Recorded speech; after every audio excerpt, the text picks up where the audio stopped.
Bonjour à toutes et à tous, 2021, nouvelle saison d'Histoire de passer le temps. Navré pour les petits soucis techniques, la rentrée est un peu difficile, mais on va réussir. Ce n'est pas non plus le Capitole à prendre, il n'y a pas de soucis. En tout cas, bienvenue pour cette nouvelle saison 2021 et on ouvre l'année avec une émission spéciale dédiée à l'histoire dans la pop culture et la fiction.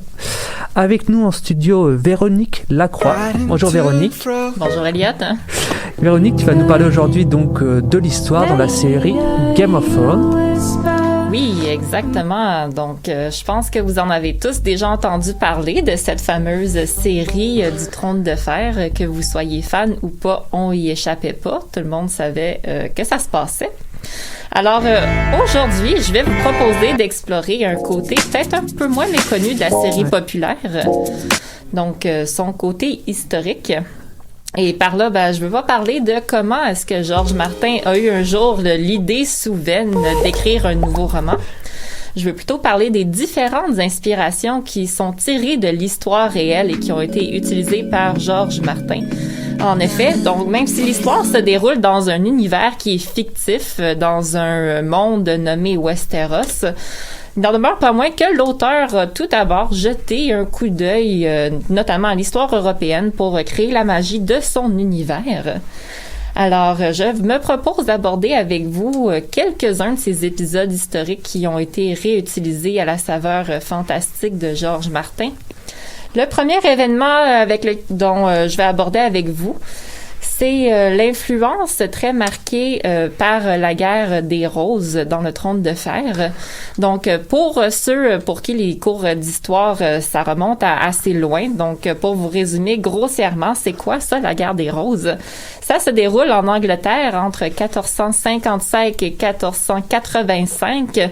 Et c'est une série de guerres civiles qui va opposer deux familles qui aspirent chacune au trône d'Angleterre. Alors, d'un côté, on a les York qui ont pour emblème la rose blanche, et de l'autre côté, on a les Lancaster qui ont pour emblème la rose rouge. Donc, d'où le nom de la guerre des Roses. Alors, si on examine les noms des familles principales de la série du Trône de Fer, soit les Stark et les Lannister, on va remarquer qu'il existe quand même une certaine ressemblance avec York et Lancaster. Si on effectue aussi un parallèle avec la guerre civile qui opère dans la série du Trône de Fer, on se rend compte que la thématique est quand même présente dans les deux événements. La seule différence, c'est que dans la guerre des Roses, on a une guerre civile qui oppose deux familles et dans le Trône de Fer, on a 5 familles. Toutefois, pour ce cas de nombreuses familles, on pourrait citer aussi la ressemblance avec les guerres civiles qui ont déchiré l'Empire romain en 69, alors que pas moins de 4 candidats se sont disputés le titre d'empereur en une seule année. Donc là, on est plus proche de ce qu'on peut trouver dans la deuxième saison de la série, en fait, avec tous ces petits rois qui apparaissent et qui s'affrontent pour le pouvoir central. Exactement. Donc, on est plus proche, comme tu le dis, de ce qui commence dans la saison 2 et qui se poursuit un petit peu tout le long jusqu'à la fin de la saison, où est-ce qu'on a soudainement différentes personnes qui se disent « Ah, ben moi aussi, ça me tenterait d'être roi, donc va me lancer dans la guerre aussi. » Donc voilà, on a quand même plusieurs parallèles à effectuer avec des gens qui ont probablement eu la même idée en 69. Alors, pour ce qui est de la deuxième inspiration dont je vais vous parler aujourd'hui, on reste toujours au sein de l'Empire romain et on va parler du mur de ce fameux empereur Hadrien. Je suis pas mal sûre que tout le monde a déjà entendu parler de ce mur géant construit par Hadrien sur environ 73 000 et qui faisait environ 20 mètres de haut. Donc, mur qui avait pour fonction première de repousser les tribus sauvages qui se trouvaient de l'autre côté. Donc, pour les fans de Game of Thrones, ça va probablement sonner une cloche. Alors, dans la série, on a ce fameux groupe nommé la Garde qui a pour mission de garder ce que Martin a tout simplement appelé le mur.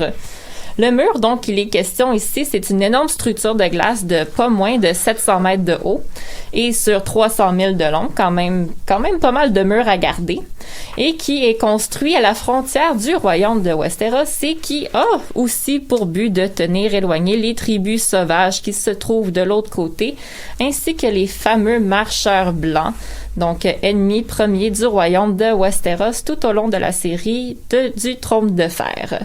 Donc, dit comme ça se ressemble quand même pas mal, hein? 2 murs qui sont construits pour garder des tribus dites sauvages de l'autre côté. Assez au nord, dans un endroit assez resserré, c'est vrai qu'il y a une légère inspiration de la part de Martin, on peut s'en douter. On la voit presque pas. Non, c'est très léger, c'est un hommage, comme on dit aujourd'hui. Exactement. Alors, pour ce qui est de la troisième inspiration qu'on va aborder aujourd'hui, je vais vous parler du fameux épisode du mariage rouge. Donc, vous savez, celui où Robb Stark et toute son armée se font brutalement assassiner à la fin d'une saison. Donc, si vous avez trouvé ça légèrement sordide comme épisode, j'ai le malheur de vous annoncer que cet événement-là a été basé sur des faits réels. Dans ce cas-ci, 2 événements en particulier.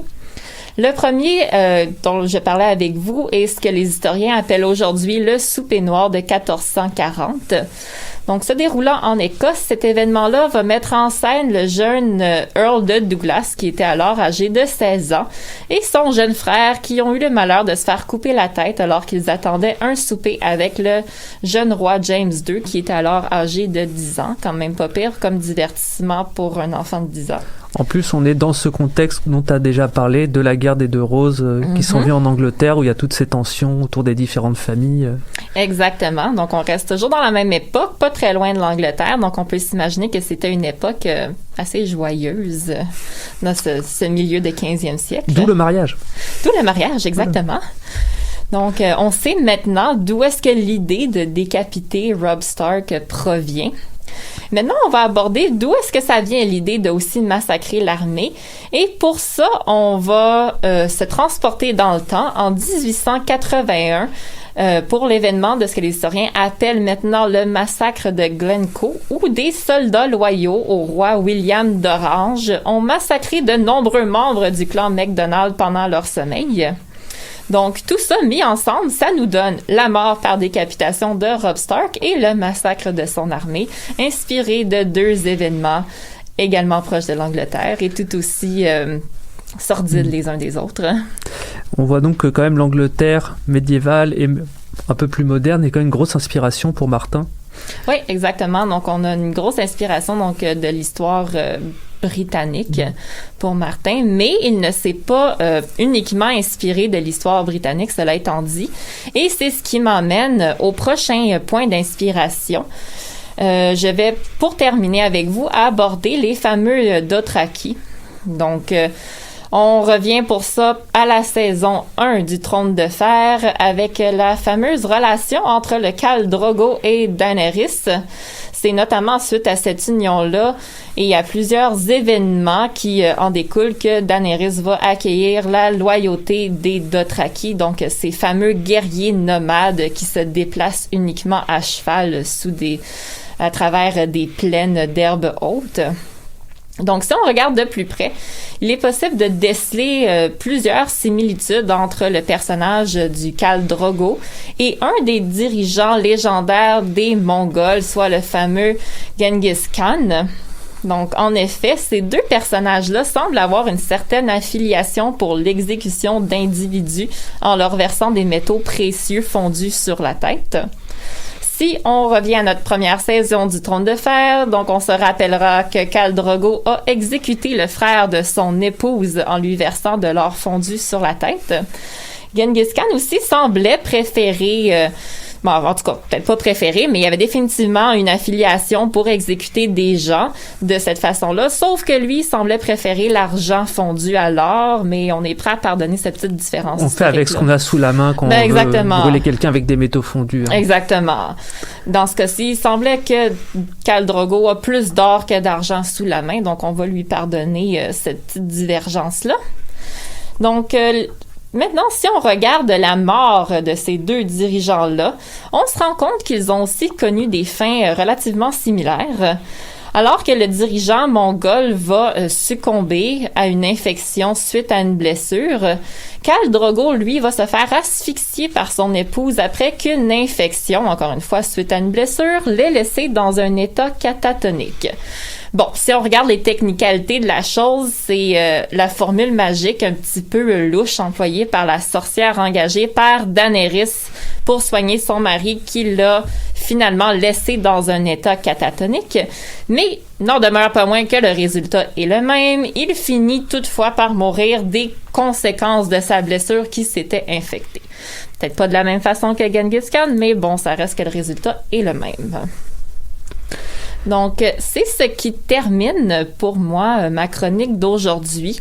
Si on peut en retenir quelque chose, c'est que bien des fois, en fait, les meilleures histoires vont posséder un pied d'ancrage avec la réalité. Mais ça n'enlève toutefois aucun crédit à Georges Martin qui a tout de même su partir de ses quelques repères historiques pour en faire une histoire mémorable qui contient quand même des centaines de personnes, des centaines de personnages. On se demande d'ailleurs comment ils s'y retrouvent. Comme moi-même, quand je lis les livres, je dois avouer que je m'y retrouve pas toujours et c'est même pas moi qui les écris.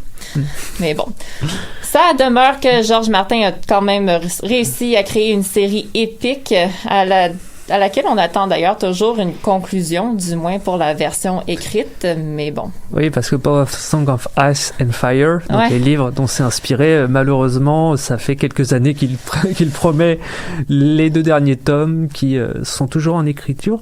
Mais c'est très marrant parce que on a encore un tout petit peu de temps sur cette chronique et ça. Quand tu parlais, il y a 2 autres inspirations qui sont très fortes chez Martin. Déjà pour Westeros, il y a une série de romans qui était déjà inspirée de l'histoire du Moyen-Âge en France, ça s'appelle Les Rois Maudits de Druon. Oui, c'est vrai. Justement, qui était déjà une version un peu romancée des intrigues de cour de la fin du XIVe, début du XVe siècle. Et aussi, la mort de Robert Baratheon, tué par un sanglier, c'est arrivé à un héritier du royaume de France, qui était même censé être roi de France, qui était Philippe. Ah oui, le fameux accident de chasse qu'on sait pas trop ce qui s'est passé. Exactement. Oui. Pareil, il aurait été empalé par un cochon sauvage et il en serait mort. D'ailleurs, il y a un livre d'un historien qui s'appelle Le roi tué par un cochon de Pastoureau qui revient justement là-dessus et sur le rôle de cet animal. C'est peut-être pas nécessairement la mort la plus glorieuse qu'on peut s'attendre quand on est roi d'un pays, mais ça rappelle quand même les dangers des activités sportives telles que la chasse. Eh oui, parce que d'ailleurs, peut-être un jour une chronique sur les morts assez ridicules de l'histoire et des rois de France. Il y en a des... Les morts inusitées. Voilà, il y en a des très belles. Par exemple, notamment un roi de France qui est mort en se cognant la tête sur un linteau de porte. Parce qu'il faut savoir que les portes de service au Moyen-Âge étaient très basses, on était obligé de se baisser pour passer en dessous et il se serait relevé trop vite, se serait cogné l'arrière de la tête, il avait peut-être déjà des soucis de santé à ce niveau-là et il est mort quasiment sur le coup. Bon, ben en tant que personne qui mesure 6 pieds et qui a tendance à se cogner également la tête sur des cordes de porte, bon, ça me fait... Alors, ça me fait un petit feeling, mettons. Voilà, mais l'entrée devait faire à peu près, en pied, je sais pas combien ça fait, mais les entrées de service comme ça faisaient généralement 1m10. Hein, donc c'était vraiment, faut aller vraiment déjà beaucoup se baisser pour y avoir accès.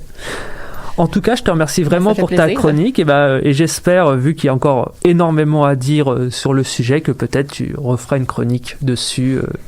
Oui, pourquoi pas une partie 2, une émission spéciale culture populaire partie 2, pourquoi pas. Voilà. En tout cas, merci beaucoup Véronique pour ta chronique et donc Charles Bénard qui est avec nous à la régie, qui a dû combattre en 2021 un peu contre la radio et a l'air d'avoir gagné. Vers quelle musique nous emmène du coup, Charles? Oui, merci. 2021 n'a pas l'air à aller mieux pour moi en ce moment. Je me suis perdu un petit peu, mais oui, j'ai réglé le problème. On écoute Adicto du groupe Papi Chulo y su grupo Invisible.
ciega. Adicto al picante que me quema, al café que me despierta. Adicto a la luz del sol, ese cielo que ciega. Al color de las flores, al perfume de la tierra. Al viento meciendo al mar y llenando tu pelo de arena. Por eso se me rompe el corazón al pensar que un día ya no estaré, pues adicto a la vida soy.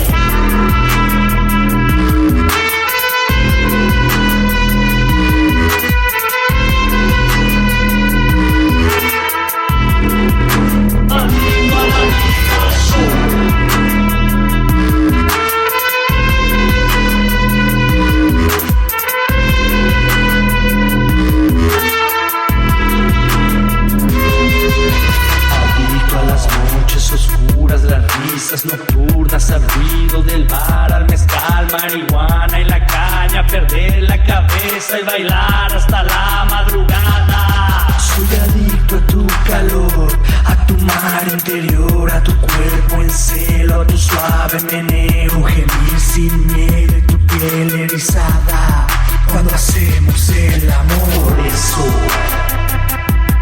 se me rompe el corazón al pensar que un día ya no estaré, pues adicto a la vida soy.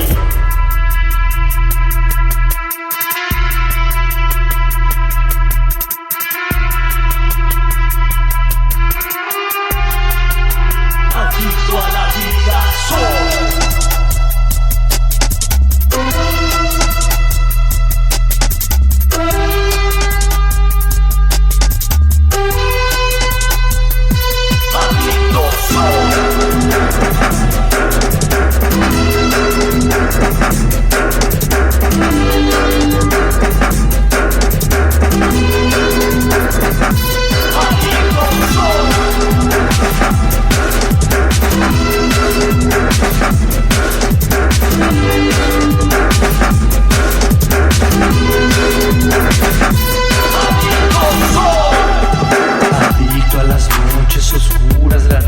Nocturnas al ruido del bar, al mezcal, marihuana y la caña, perder la cabeza y bailar hasta la madrugada. Por eso se me rompe el corazón al pensar que un día ya no estaré, pues adicto a la vida soy.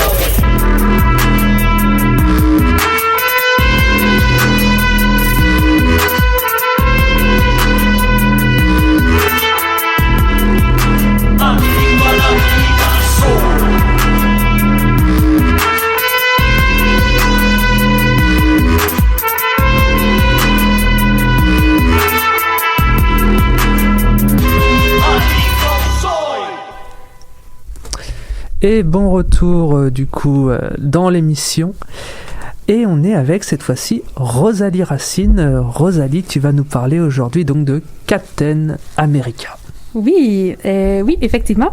Pour beaucoup de gens, en fait, qui sont familiers avec le personnage, Captain America est d'abord un super-héros qui a été introduit en 2011 dans les blockbusters qui ont été produits par les studios Marvel. Pourtant, Steve Rogers va célébrer en mars 2021 son 80e anniversaire d'existence cette année, puisque le premier numéro de sa bande dessinée a été publié en mars 1941. À ce moment-là de la Deuxième Guerre mondiale, les États-Unis se trouvaient dans une situation particulière qui était caractérisée notamment par une neutralité impartiale. Ce que ça veut dire, en fait, c'est que officiellement, les États-Unis avaient un statut de pays neutre dans la guerre, mais qu'elles vendaient tout de même des armes, du matériel, des ressources à la France et à la Grande-Bretagne. À ce moment-là aussi, il y a environ 85% des Américains qui se disaient pro-alliés dans le conflit.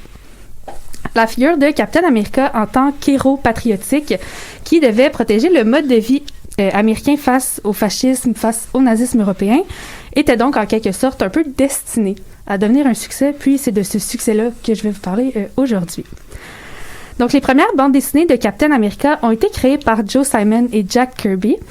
Les deux artistes étaient fils d'immigrants juifs et ont aussi été victimes, malheureusement, d'actes antisémites à New York en grandissant.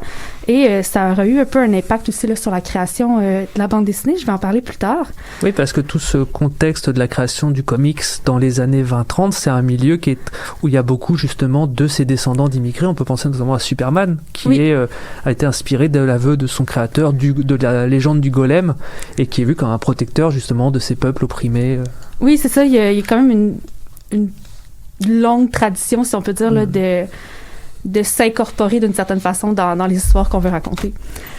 Avant de travailler sur Captain America, par exemple, Simon et Kirby avaient déjà collaboré ensemble sur quelques projets qui incluaient aussi d'autres super-héros, mais c'est Joe Simon qui va faire le saut en premier vers Timely Comics, qui va devenir Marvel Comics en 1961. Les deux artistes faisaient partie des artistes qui ont voulu suivre la vague justement du succès de Superman en créant eux aussi leurs propres super-héros. Par contre, selon eux, il y avait quand même des problèmes importants dans les bandes dessinées qui avaient déjà été publiées. De un, l'espèce de pseudo-science qui allait, selon eux, de tout bord, tout côté pour justifier la naissance de leurs héros. Et de deux, le fait que les vilains étaient trop irréalistes. Pour Joe Simon, toutefois, le contexte de 1941 va avoir été vraiment une grande source d'inspiration. Dans les années 1990, il explique, et je le cite, « En Europe, les nazis avançaient. Hitler et la SA, qui était une organisation paramilitaire nazie, faisaient les manchettes quotidiennement. Les nouvelles faisaient état des persécutions, des camps de concentration, de la cruauté incroyable de la Gestapo. Tout ça ressemblait, pour les Américains de l'autre côté de l'océan, à un film de série B plutôt qu'à la réalité. » Puis, l'idée frappa. Là était le méchant, le vilain de tous les temps. Hitler et ses intimidateurs de la Gestapo étaient bien réels. Bon, évidemment, on peut prendre cette déclaration-là avec un certain grain de sel aussi. La quantité d'informations disponibles aux États-Unis sur ce qui se passait en Europe est probablement exagérée pour Simon, mais l'idée est bien implantée quand même pour lui. Hitler et les nazis, qui étaient des menaces bien réelles à ce moment-là, allaient devenir les vilains dans leur nouvelle bande dessinée. Donc, ce que le monde avait besoin était un héros qui allait pouvoir faire face à la terreur que représentaient les nazis. Parce qu'il y avait déjà trop de Superman et super héros de tout acabit. Et entre autres parce que Simon trouvait que ça sonnait bien. Leur personnage a été nommé Captain America. Au même moment, les créateurs ont décrété que le personnage avait besoin d'un acolyte. Comme Simon l'a dit plus tard, un héros de bande dessinée sans compagnon, c'est un héros qui se parle tout seul pendant ses aventures et c'est un peu plate à lire, mettons. Plus important encore, en 1941, les enfants représentaient une grande proportion des lecteurs des bandes dessinées. Et pour avoir un impact encore plus important sur cette partie-là de leur lectorat, il y a plusieurs artistes qui vont inclure des enfants dans leur série. Pour Joe Simon, c'est Bucky Barnes, l'acolyte adolescent de Captain America, qui va répondre à cet objectif-là. C'est toujours un peu ce sidekick, justement, ce personnage, finalement, l'enfant va pas tant s'identifier au héros qu'à son acolyte, qui va regarder le héros et donc qui va le suivre dans ses aventures. Parce que ça reste que l'acolyte et le héros vont partager des valeurs qui sont communes, des valeurs en fait qu'on essaie de transmettre aussi là, au lectorat de la bande dessinée. Jack Kirby va dire un jour que Captain America a été créé à une époque où les gens avaient besoin de figures nobles comme modèles. Il va rajouter que bien que les États-Unis n'étaient pas encore en guerre à ce moment-là, tout le monde savait que ça s'en venait et c'est comme ça que Steve Rogers, que Captain America est né. Les États-Unis avaient besoin d'une figure patriotique héroïque.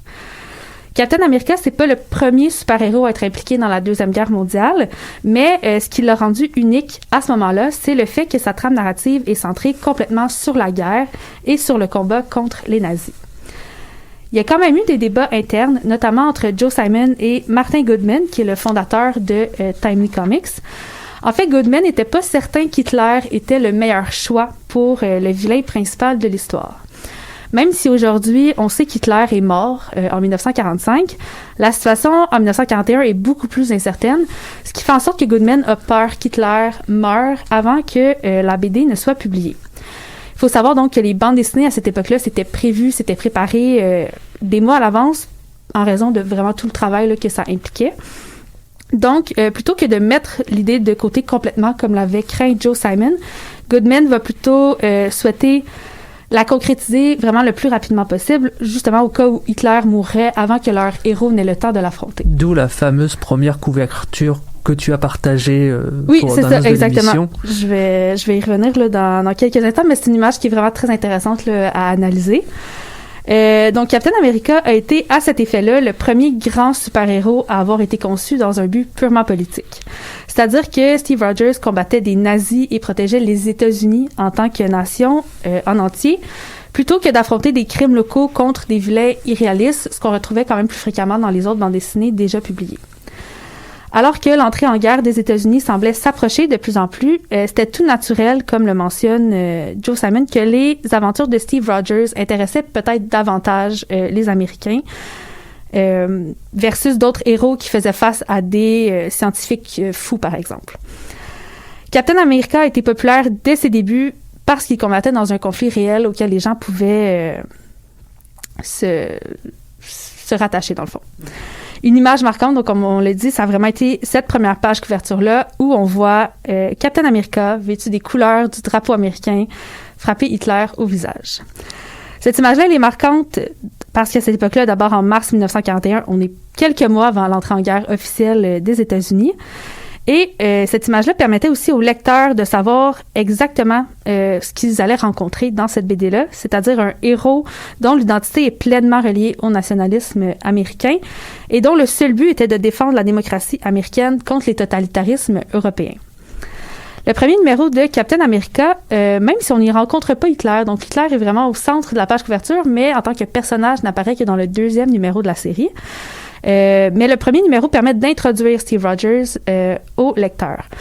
On y apprend donc qu'après une vague de sabotage par les nazis et leurs supporters américains, le gouvernement américain va décider de tester un nouveau sérum. Ce sérum-là va être injecté dans la personne de Steve Rogers, qui était un fils d'immigrant lui aussi irlandais, un jeune homme qui était maigre, faible et qui va se voir transformer à cause du sérum pratiquement à la perfection humaine. Donc, on lui donne une force surhumaine, des réflexes ultra rapides, des sens accrus, etc. là. Donc, en gros, on a vraiment cette idée de, il y a quand même une partie de l'Amérique qui est pour les nazis, mais il y a aussi cette, entre guillemets, magie du rêve américain qui transforme un pauvre immigré en summum de la démocratie, etc. Exactement, en tant que représentant des grandes valeurs américaines. Donc, Steve Rogers est surnommé Captain America par le professeur, le créateur du sérum, parce que, pour paraphraser la BD, comme lui, les États-Unis gagneront la force et la volonté de défendre leur territoire. C'est intéressant de noter aussi que le professeur qui a créé le sérum, qui a transformé Steve Rogers, est d'origine juive. Donc, comme je l'ai mentionné plus tôt, Joe Simon et Jack Kirby étaient eux aussi d'origine juive, tout comme l'était la majorité des personnes employées à cette époque-là par Timely Comics. C'est aussi une espèce de coup de poing au visage, pour reprendre l'image, là, au nazisme, le fait que c'est un juif qui a créé ce qui allait au final mener à la défaite des nazis et d'Hitler là, dans la bande dessinée. Pour les lecteurs, Captain America est d'autant plus réaliste que le président américain de l'époque, Franklin Roosevelt, était celui qui avait approuvé l'expérience du sérum. Donc, il fait même une apparition là, dans la bande dessinée. C'est d'ailleurs ce qui sera une des marques de fabrique de Marvel Comics par la suite, c'est que contrairement à d'autres éditions concurrentes, comme par exemple DC Comics, le président américain est toujours le vrai président américain en fonction dans les publications. Ouais, jusqu'à un certain niveau, mais c'est quelque chose effectivement qu'on peut revoir, là, cet attachement aux événements contemporains, que ce soit dans les années 60, 50, 60, 70. Mais oui, c'est effectivement quelque chose qui va revenir là, pas mal dans les diverses éditions là, de la bande dessinée. Aussi, il y a d'autres personnages de bande dessinée comme la Torche humaine qui vont être introduits dans l'univers de Captain America en tant que personnage de bande dessinée. Donc, ce qui va donner une espèce de statut particulier à cette série de Captain America-là. Il s'agit toujours d'une bande dessinée, mais pas aussi fictionnelle que les autres, parce qu'on y inclut des éléments de fiction qui existent dans la vraie vie. Un autre moyen pour Simon et Kirby de rendre encore plus réel l'univers de Captain America pour les lecteurs, ça va être de les insérer directement dans la bande dessinée. À la page où Steve Rogers reçoit le sérum, la case est dessinée de sorte que c'est le lecteur qui se retrouve injecté avec le sérum. Et donc, ça permet aux Américains vraiment de s'identifier encore plus fortement au personnage de Captain America et aux valeurs qu'il devait défendre. Les nazis n'étaient pas les seuls antagonistes présentés dans la série de Captain America par exemple, les Japonais ont aussi été présentés comme des ennemis. C'est en août 1941, donc quelques mois même avant l'attaque sur Pearl Harbor, que la méfiance américaine des Japonais va être illustrée dans le 5e numéro de Captain America. La bande dessinée a comme trame narrative le plan japonais de détruire la flotte pacifique de la marine américaine. Donc même peu prémonitoire quand même. Oui, c'est ça, mais même le plan qui est présenté dans la bande dessinée est absolument incroyable. Il y a personne dans la vie qui aurait pensé à ça. Donc le plan diffère, mais il y a quand même une certaine... Pardon? Peut-être que les Simpsons, y auraient pensé. Peut-être, il faudrait vérifier, mais peut-être. Donc, il y a quand même une espèce de... On exprime une crainte qui est vraiment évidente de la proximité entre le Japon et Hawaï. Donc, cette partie-là de l'histoire de Captain America est vraiment intéressante, notamment en raison de la façon dont sont représentés les ennemis japonais versus les ennemis nazis. Donc, si Hitler, même s'il n'est pas dessiné comme particulièrement attirant, il est quand même dessiné pour qu'il ressemble aux Américains, qu'il ressemble aux Occidentaux. Mais on peut pas en dire autant des Japonais dans la bande dessinée. Donc, le capitaine Okada, qui était le commandant japonais dans la série, est dessiné littéralement jaune et est soumis vraiment à des stéréotypes physionomiques qui devaient imager l'aspect méchant du personnage. Simon et Kirby lui ont donc donné des petits yeux, une mâchoire qui est faible, un nez vraiment gros, trapu. Et ça, ce sont toutes des caractéristiques qui sont associées dans la tradition occidentale pour illustrer un personnage qui est faible et un peu efféminé. Okada est également souvent dessiné comme tenant un fume-cigarette, donc l'espèce de porte-cigarette là, qu'on voit souvent quand on passe aux années 20, un accessoire qui était principalement utilisé par les femmes à l'époque aussi. Donc, Simon et Kirby vont reproduire cette longue tradition de propagande anti-japonaise pour représenter les Japonais comme des hommes primitifs, des hommes enfantins, comme des fous un peu avec ce plan-là. En fait, leur plan, c'était de déposer les bombes dans un volcan à Hawaï afin que... de faire exploser tout faire exploser la base. Donc, cette combinaison-là, entre des plans complètement irréalistes, entre les traits primitifs qui sont donnés à Okada et la féminité subtile qui lui est donnée, va suggérer au lecteur que les Japonais étaient pas nécessairement des ennemis aussi dangereux que les nazis, puisqu'ils sont plus faibles, ils sont moins là, peut-être associés à la valeur qu'on pouvait donner aux Américains. Ils sont plus dévirilisés, en fait, que l'ennemi nazi en Europe. Et c'est un peu, comme tu dis, cette tradition de la représentation des Orientaux de façon efféminée. Ouais, c'est ça.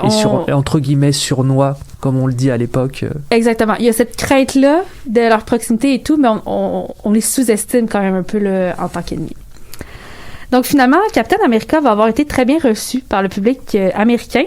Il y a quand même certains groupes pro-nazis comme le Bund germano-américain qui vont exprimer des opinions plutôt négatives par rapport à l'histoire de Captain America. C'est étonnant.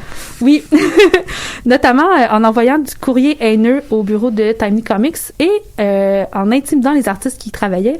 On les attendait par exemple à la porte de la bâtisse sur l'heure du dîner pour les empêcher de sortir. Toutefois, on peut dire que Joe Simon et Jack Kirby ont créé un véritable phénomène en 1941. C'est plus d'1 million de copies du premier numéro qui vont avoir été vendues. Et pendant la guerre, c'est environ 1 million de copies de la série Captain America qui vont être vendues par mois sur environ 15 millions de copies vendues là, au total. Ben, c'est énorme. C'est énorme et la série était aussi distribuée sur le front aux soldats. Et c'est vraiment par les apparitions de personnes réelles, la reconnaissance de problèmes contemporains qui vont donner cette ère de réalisme-là à Captain America et avec l'accessibilité des bandes dessinées en tant que médium. Donc, Captain America aura vraiment été à ce moment-là un objet de propagande non négligeable dans la transition des États-Unis en allant de l'isolationnisme vers la guerre. Eh ben, merci beaucoup Rosalie, c'était passionnant comme chronique. Je pense qu'on voit un peu mieux la place de Captain America dans ce conflit. Oui. Donc Charles, qu'est-ce que tu nous as préparé comme musique? Oui, on écoute Never Thought du groupe montréalais The Brooks. I never give up on freedom, no, no, no, no, no, no. You don't need on the floor. Oh, oh, oh, oh, oh, oh, oh.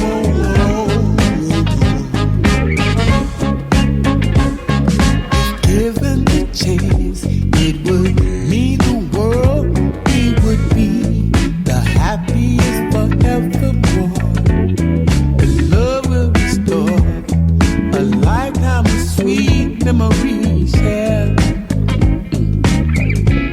See, you gotta believe me. Gotta stay focused. You gotta get some love, yeah. Love's for real. And it knows the deal. I guess it's been around for a while, and it knows how to move the crowd. Never thought it'd be a part of this, yeah. Never gonna find another. Never know my love for real. Never gonna find another. If it gets you old for real, yeah. It'll make you wanna live, yeah. Oh.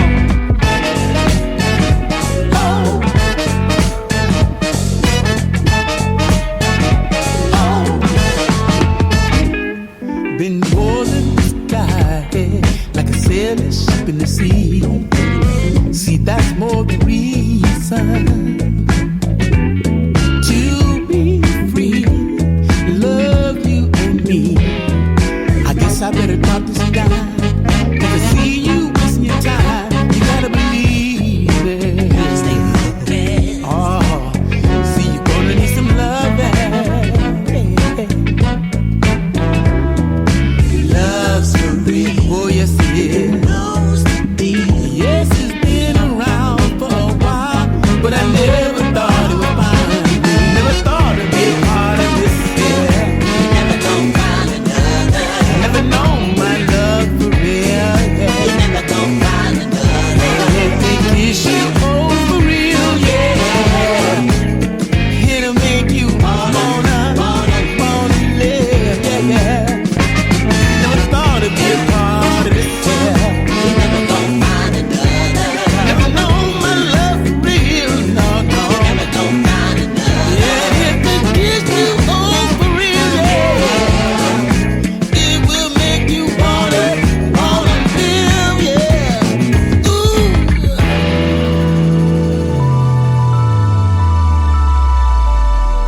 Just for the moment.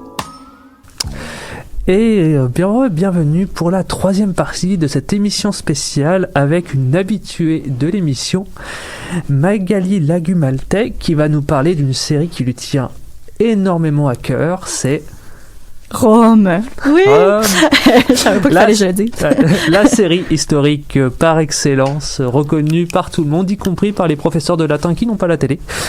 Et donc, ça n'augure que du bon. Est-ce que tu peux nous expliquer pourquoi, Magali? Oui, alors je vais commencer par une petite mise au point pour la série, hein, pour les gens qui ne l'auraient pas écoutée ou peut-être dont la mémoire est rouillée. Alors, en août 2005, le premier épisode de la télésérie Rome rive 4 millions de spectateurs à leur siège. Et ce départ fulgurant annonce le succès critique et populaire de cette émission que plusieurs chérissent encore aujourd'hui. Je vous le dis, si vous l'avez pas écouté, allez l'écouter, c'est excellent. Donc, je vous en rappelle les grandes lignes. L'histoire s'articule autour de deux personnages, deux soldats combattant initialement avec les légions de César en Gaule, Lucius Vorenus et Titus Pullo, qui se retrouvent un peu pris dans la grande histoire de la chute de la République romaine et de l'avènement du premier empereur, Auguste. Et la première saison, en fait, il y a 2 saisons, la première s'articule sur l'histoire des conquêtes de César en Gaule, en fait, de la fin de cette période de conquête en 52 avant Jésus-Christ et s'étend jusqu'à son assassinat en 44. La seconde saison, elle est diffusée à partir de 2007 et elle s'attaque aux événements allant de la mort de César au suicide de Marc-Antoine et Cléopâtre après la bataille d'Actium en 30, toujours avant Jésus-Christ. La saison 2, je dois le dire, elle est un peu moins bonne que la saison 1 pour diverses raisons, mais notamment parce que l'émission devait avoir 5 saisons et on a dû condenser beaucoup de matériel dans cette seconde saison, qui tout de même est assez bonne, mais je pense pas qu'on peut la comparer à la qualité de la première, du moins du point de vue dramatique, en tout cas selon moi. Un des clins d'œil les plus intéressants que la série fait à l'histoire, c'est le choix des noms des personnages principaux, qui n'est vraiment pas un hasard. En fait, ce sont les 2 seuls soldats, disons, ordinaires que César mentionne dans son ouvrage « La guerre des Gaules ». Et j'ai envie de vous lire le petit chapitre où ils sont mentionnés, parce que ça nous donne une idée un peu de la dynamique aussi des personnages qui a peut-être été interprétée à partir de ce passage. Donc César nous dit « Il y avait dans cette légion 2 centurions d'une grande bravoure qui approchaient les premiers grades, Titus Pullo et Lucius Vorenus. C'était entre eux une perpétuelle rivalité à qui passerait avant l'autre, et chaque année, la question de l'avancement les mettait en violent conflit. Pullo, au moment où on se battait avec le plus d'acharnement au rempart, s'écria « Pourquoi hésiter, Vorenus? Quelle autre occasion attends-tu de prouver ta valeur? C'est ce jour qui décidera entre nous. » À ces mots, il s'avance hors du retranchement et choisissant l'endroit le plus dense de la ligne ennemie, il fonce. Vorenus ne reste pas davantage derrière le rempart, mais craignant l'opinion de ses troupes, il suit de près son rival. Quand il n'est plus qu'à quelques distances de l'ennemi, Pullo jette son javelot et atteint un Gaulois qui s'était détaché du gros de l'ennemi pour courir en avant. Transpercé, mourant, ses compagnons le couvrent de leurs boucliers, cependant que tous à la fois ils lancent leurs traits contre le Romain et l'empêchent d'avancer. Il a son bouclier transpercé d'un javelot et se plante dans le boudrier de son épée. Ce coup déplace le fourreau et retarde le mouvement de sa main qui cherche à dégainer. Tandis qu'il tâtonne, l'ennemi l'enveloppe. Son rival, Vorenus, accourt à son aide. Aussitôt, toute la multitude des ennemis se tourne contre lui et laisse là Pullo, croyant que le javelot l'a transpercé de part en part. Vorenus, l'épée au poing, lutte au corps à corps, en tue un, en écarte un peu les autres, mais emporté par son ardeur, il se jette dans un creux et tombe. C'est à son tour d'être enveloppé. Mais Pullo lui porte secours et ils rentrent tous deux au camp, sains et saufs, ayant tué beaucoup d'ennemis et s'étant couverts de gloire. La fortune traita de telle sorte ses rivaux qu'en dépit de leur inimitié, ils se secoururent l'un l'autre et se sauvèrent mutuellement la vie, et qu'il fut impossible de décider à qui revenait le prix de la bravoure. Donc, pour ceux qui ont écouté la série, je trouve que ça résume bien un peu la relation entre les personnages. Dans la série, Vorenus et Centurion, en effet, Pullo est plutôt un légionnaire, un simple soldat, mais les deux ont une personnalité très opposée, sont souvent rivaux, vont se retrouver dans 2 camps différents de la guerre civile, mais finalement sont unis par une sorte d'amitié aussi, qui peut-être transparaît à la fin du passage de César. En tout cas, on peut espérer que ces 2 centurions-là ont fait la paix après s'être sauvé la vie. Donc en gros, c'est un peu de la part des scénaristes un petit clin d'œil de donner ces noms justement identifiés à ces 2 personnages. Exactement, comme c'est un clin d'œil à peut-être des anonymes, presque des anonymes de l'histoire dont on sait absolument rien, on leur donne corps et vie dans une série. Et sur cette série d'ailleurs, il y aurait tellement de choses à dire, là, j'ai vraiment dû me limiter. J'avais vraiment envie par exemple de parler des décors qui sont vraiment impressionnants et ma foi assez fidèles et réalistes à ce que pouvait ressembler la Rome du 1er siècle avant Jésus-Christ. Par exemple, ils ont recréé le Forum romain à 60% de sa taille originale, ce qui est absolument énorme et ça donne vraiment une impression de réalité dans la série. Mais bon, étant donné le format de l'émission actuelle, il va falloir que je me concentre sur un aspect très important dans la série, mais aussi dans la Rome de la fin de la République, l'aspect militaire. C'est une période qui voit beaucoup de bouleversements, de conflits armés. Donc, les militaires et les soldats, ils prennent une place prépondérante, tant dans la série que dans l'histoire. Et la représentation de la vie militaire, elle est intéressante dans la série, voire la meilleure qu'il été de donner et qu'il a été donné de voir à l'écran, parce que contrairement aux films comme Ben-Hur, par exemple, Spartacus ou même Gladiator, qui est un peu plus récent, l'accent n'est pas mis sur la fonction combattante des soldats, mais plutôt sur leur vie et leur expérience individuelle. Les grandes batailles qui sont habituellement montrées à l'écran étaient en fait plutôt rares dans la vie des légionnaires. Ceux-ci étaient surtout engagés dans des petites escamouches, des raids, et ils passaient souvent le plus clair de leur temps en garnison, à marcher, à s'entraîner, à faire des expéditions de reconnaissance, etc. Donc en gros, Astérix et Obélix dans le camp de Petit Bonhomme, c'est plus proche de la réalité que Gladiator. Ouais. Ben, en tout cas, du point de vue de la vie quotidienne du soldat, probablement. Je pense qu'il y avait beaucoup d'ennuis là, qui devaient se passer dans la vie de nos légionnaires romains. Et dans la première saison, justement, de la série, on voit souvent Pullo et Vorenus faire des activités du genre. Là. Souvent, en fait, ils sont plus des éclaireurs, des gardes du corps, où ils sont en déplacement, où ils sont au camp, que impliqués dans une grande bataille. Et d'un autre côté, la série a une très bonne façon de représenter ces batailles. Dans la saison 1, il y en a juste 2. Et d'ailleurs, Vorenus et Pullo ne participent qu'à une seule des 2. Dans Rome, en fait, encore une fois, les batailles sont centré sur l'expérience individuelle du soldat, ce qui nous amène au niveau personnel vraiment du combat. Alors qu'habituellement, les productions cinématographiques ou télévisuelles nous montrent l'affrontement dans son ensemble, souvent vu de haut, vu de loin, pour donner une idée de la direction générale que prend le combat, pour faire sens un peu de tout ça. Or, un soldat qui est engagé dans une lutte féroce, il n'y a pas vraiment le temps, la vision, la connaissance globale sur ce qui est en train de se passer. Il est vraiment concentré sur ce qui est devant lui et la tâche à accomplir. Et c'est exactement ça qui est dépeint dans la scène d'ouverture du premier épisode, qui est une des scènes les plus marquantes de la série, peut-être ma préférée. Donc, vous irez voir un beau 3 minutes de bataille à la romaine. On y voit en fait le centurion Vorenus et ses hommes qui participent au siège d'Alésia en Gaule. C'est la bataille qui va mettre fin aux guerres de César sur ce territoire-là en 52. On voit son unité, en fait, des soldats qui tentent de maintenir la première ligne de défense contre les Gaulois. Ils tentent de maintenir l'ordre dans les rangs, de faire des rotations. Autour, tout est vraiment confus, bruyant, frénétique. Eux, les soldats sont sales, sont pleins de sueur, pleins de sang. Et vraiment, la scène, je pense qu'elle donne tout de suite le ton de la série. La guerre, comme les grands événements historiques qui sont rapportés dans cette série-là, nous sont présentés du point de vue des individus ordinaires, là, des gens comme, bon, peut-être pas comme vous et moi, parce qu'on est un peu éloignés des Romains, mais ça nous donne une impression de connivence quand même avec les personnages, plus que si, mais, par exemple, l'histoire nous était présentée que du point de vue de César, qui est un homme, disons, quasiment légendaire aujourd'hui. En gros, ce qu'on est en train de dire, c'est une des forces de la série, c'est vraiment cet équilibre entre la grande histoire et la politique et cette plongée dans le quotidien, dans les rues de Rome et dans les alentours, dans un peu cette recréation de ce qu'aurait pu être la vie d'un légionnaire romain en permission à Rome. Exactement. Et c'est sûr que la série prend énormément de liberté avec l'histoire. Là. Souvent, les grands événements historiques sont présentés comme des accidents. Par exemple, dans les premiers épisodes, en fait, le deuxième épisode s'appelle « Comment Titus Polo a mis à bas la République », quelque chose comme ça. Parce qu'on présente ça comme une dette de jeu de sa part qui se serait transformée en combat de rue, qui aurait été utilisé par César en disant « Bon, mes partisans se font attaquer ». Et tout de là, tout aurait déboulé. Mais ça nous engage justement au niveau des personnages et ça nous donne une impression qu'on peut participer, nous, à la marche de l'histoire.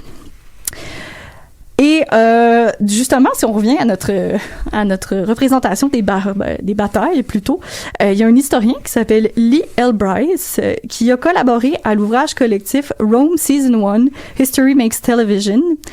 Et il nous dit, en fait, que la manière dont se battaient les Romains est encore aujourd'hui imparfaitement comprise, mais cette première scène, la scène d'ouverture, est probablement la version d'un combat à la romaine la plus plausible à jamais avoir été filmée. Et elle montre aussi que une reconstitution appuyée par des recherches en histoire ou en archéologie expérimentale, ça diminue en rien la qualité d'une série. Et c'est la force aussi de Rome de s'être appuyée sur des équipes d'historiens qui visiblement ont été écoutées. Ce qui n'est pas toujours le cas dans les productions audiovisuelles. Non. C'est ça. Pour avoir moi-même contribué parfois à, par exemple, le domaine du jeu vidéo, on prend ce qui nous satisfait, le reste est laissé de côté. Mais je pense qu'au niveau dramatique, ça peut être parfois payant d'écouter l'historien. Et au niveau de la qualité, là, c'est ça, historique aussi. Une force dramatique de la série, c'est qu'elle repose sur des personnages féminins puissants qui forment une sorte de force régnante dans l'ombre de la Rome de la fin de la République, alors que les femmes, généralement, elles sont refoulées aux marges de l'histoire romaine, bien sûr dominées par les hommes. Et ces femmes de la série, particulièrement Attia, la nièce de César, et Servilia, sa maîtresse, influencent les hommes de leur vie et finalement le destin politique de Rome. Le meilleur exemple, c'est à la fin de la première saison. Servilia, afin de se venger de César, là, qui était son amant, elle a été éconduite, elle est un petit peu frustrée de la situation, mais elle va pousser son fils Brutus à comploter, à planifier l'assassinat de César. Donc, ce serait elle qui serait derrière ce grand événement historique. Bon, vous vous doutez bien que historiquement, ce n'est pas quelque chose qui est tout à fait au point. Surtout quand on pense au personnage d'Atia, qui exploite vraiment son charme, sa sexualité pour obtenir ce qu'elle veut et veiller à l'avancement de sa famille. En réalité, là, les femmes romaines n'avaient pas cette liberté sexuelle-là. D'ailleurs, étaient rarement sans mari. Dans la réalité, Atia à ce moment-là était remariée avec quelqu'un. Il n'avait pas vraiment cette incidence-là sur les événements politiques. Il y a bien sûr des femmes romaines, surtout les femmes de la famille impériale plus tard, qui ont eu vraiment une influence sur leur temps, une influence certaine, mais peut-être pas au niveau qui est montré dans la série Rome. Voilà, c'est plus des phénomènes de l'Empire avec des personnages comme Agrippine, comme Livie, mais qui, on va dire... ont cette possibilité parce qu'elles font déjà partie de cette famille impériale, donc elles ont un statut quasi divin, donc c'est plus des exceptions. C'est ça, ce sont des exceptions et des exceptions fascinantes, mais c'est ça, ça reste des exceptions. D'ailleurs, l'historien ancien Tacite, au sujet d'Atia, qui aurait réellement existé, disait d'elle qu'elle était une femme pieuse et admirée de tous. Et on sait que les femmes les plus admirées à Rome sont toujours celles qui sont le plus discrètes, qui correspondent le mieux au modèle de la mère romaine, la matrone. Donc, on est loin de ce que la série en a fait, mais elle a au moins le mérite d'avoir pris des personnages très marginaux dont on entend peu parler et d'en avoir fait des protagonistes à part entière de l'histoire qui est en train de se dérouler. Donc, je pense que même si ce n'est historiquement pas très exact, la série ne perd rien vraiment à cette entorse là, faite à l'histoire. Au contraire, je crois que ça ajoute un phénomène intéressant. En tout cas, ça nous ajoute une perspective féminine certaine. Bref, ça conclut un peu mon très bref survol là, de la série Rome. Il y aurait tant de choses à dire. J'aimerais vraiment ça revenir peut-être pour une autre chronique, vous en parler. Mais je pense que l'important de ce qu'il y a à retenir, c'est que la série a pu donner à des millions de spectateurs un aperçu de cette vie romaine, a pu les introduire à un moment de l'histoire qui est peut-être imparfaitement, voire inconnu chez ces gens-là, et même a pu donner l'envie de se renseigner un petit peu plus sur le monde romain. Et là, je pense que c'est vraiment tout à fait réussi. Merci beaucoup Magali. C'est vrai que Rome, malgré qu'elle n'ait que 2 saisons, est vraiment une série qui a marqué le tournant des années 2000 parmi toutes ces séries justement qui commençaient à avoir un gros budget et expérimenter des choses. Alors, si les chroniques d'aujourd'hui vous ont intéressé, si par exemple celle de Véronique Lacroix sur Game of Thrones vous a donné envie d'en apprendre plus sur les conquêtes de l'Angleterre et les différents combats ça a pu générer, je vous renverrai vers la chronique de Guillaume Cellier du 21 juin 2019 sur Guillaume le Conquérant. C'est un peu Estos contre Westeros, mais dans la réalité... quelques siècles avant. Si la chronique de Rosalie sur Captain America et le lien entre la bande dessinée et l'histoire vous a intéressé, je vous renvoie à la chronique de Camille Gauvin du 14 juin 2019 qui parlait de Mafalda et de l'histoire de l'Argentine, grand classique de la bande dessinée Mafalda et de la bande dessinée politique. Et enfin, si la chronique de Magali sur la série Rome vous a plu, je vous renverrai à la chronique de Magali sur le déclin de la République romaine datée du 9 février 2018 pour le côté, on va dire, plus réaliste. Est-ce que d'ailleurs, en parlant de côté plus réaliste et plus historique, tu as une petite annonce à faire, je crois? Oui, je vais profiter de cette magnifique tribune pour dire que je donne un cours qui s'adresse aux passionnés, aux curieux d'histoire, qui a absolument aucun prérequis sauf justement votre curiosité et votre passion.